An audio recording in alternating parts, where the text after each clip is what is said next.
तेजस्वी जी बोल रहे हैं कि बीजेपी वाले कर्पूरी जी को गाली देते थे और वही लोग लालू जी को गाली दे रहे हैं। कर्पूरी जी को भारत रत्न से विभूषित कर माननीय प्रधानमंत्री जी ने यह साबित किया कि कर्पूरी जी के कारण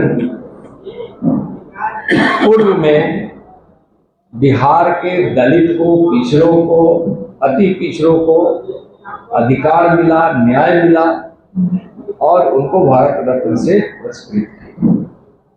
भारत रत्न की मांग तेजस्वी जी कर रहे हैं लालू जी को देने के लिए, तो एक तो कर्पूरी ठाकुर जी से उनकी तुलना करना ही बेईमानी है। और जो 15 वर्षों तक आरजेडी की सरकार रही है, जिसमें तेजस्वी के माता जी और पिताजी दोनों मुख्यमंत्री के रूप में रहे हैं, उस समय वो लोग याद कर कांप उठते हैं किस प्रकार से गुंडा राज स्थापित हो गया, किस प्रकार से उसमें भ्रष्टाचार था, किस प्रकार से घोटाले होते, चारा घोटाला, अलकतरा घोटाला, पोशाक घोटाला से लेकर दूध घोटाला तक। इसी सीतामढ़ी के रुन्नी सैदपुर में हम बाढ़ के समय में हम आए थे, मैं बार बार इसकी चर्चा करता हूं और उस समय बिलखते हुए बच्चों को देखा। मां व्यग्र थी, बेचैन थी अपने बच्चों को दूध देने के लिए, पिलाने के लिए, लेकिन उस भूख और प्यास के कारण मां खुद बच्चों को दूध पिलाने में सक्षम नहीं हो रही थी, इसलिए कि उनको भी उस समय भोजन चाहिए था। इस भोजन से जो दूध मां देने में सक्षम बनती, वह भूखे थी। उस समय अमूल दूध बिहार सरकार खरीदी, लालू जी की सरकार थी, और एक डब्बा भी दूध बाढ़ के इलाकों में पीड़ित उन बच्चों के लिए नहीं गया और कई बच्चों ने अपनी मां की आंचल में ही दम तोड़ दिया। उस पाप को करने वाले व्यक्ति का नाम है लालू जी।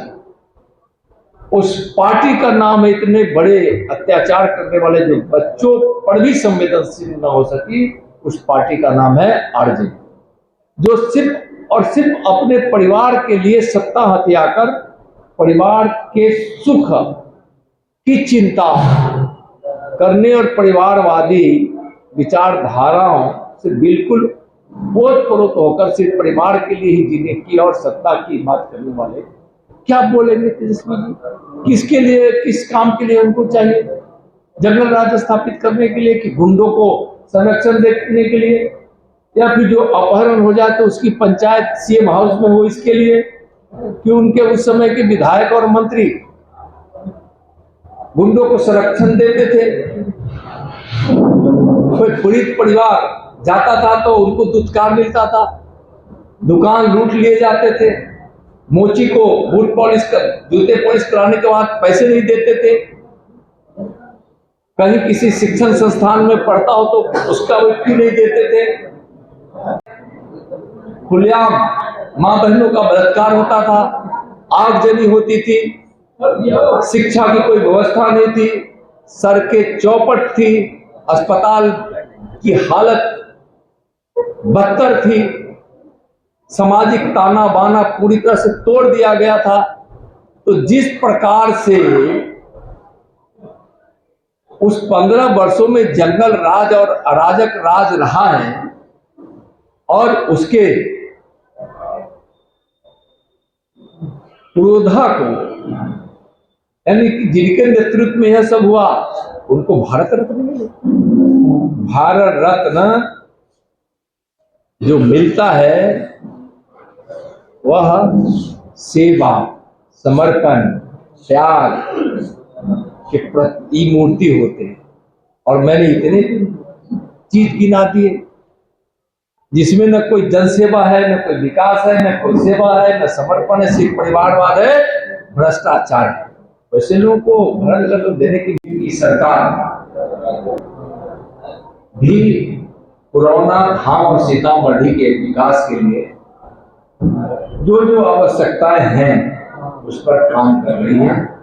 यानी माननीय नरेंद्र मोदी जी के आशीर्वाद से भारत सरकार के बजट में जो प्रावधान किया गया उससे सीतामढ़ी का विकास भविष्य में काफी होने वाला है। और बिहार सरकार भी सीतामढ़ी के विकास के लिए, पुराना धाम के विकास के लिए अपनी योजना बनाई है। केंद्र सरकार, राज्य सरकार मिलकर सीतामढ़ी का विकास में आगे काम करती रहेगी। और अब दिन वह दूर नहीं है जो सीतामढ़ी जिस दृष्टिकोण से देखा जाता था पिछड़ा हुआ जिला, वैसा नहीं, प्रगति किया है। अब यह प्रगतिशील जिला में है, आगे आने वाले दिनों में विकसित जिला में भी बने।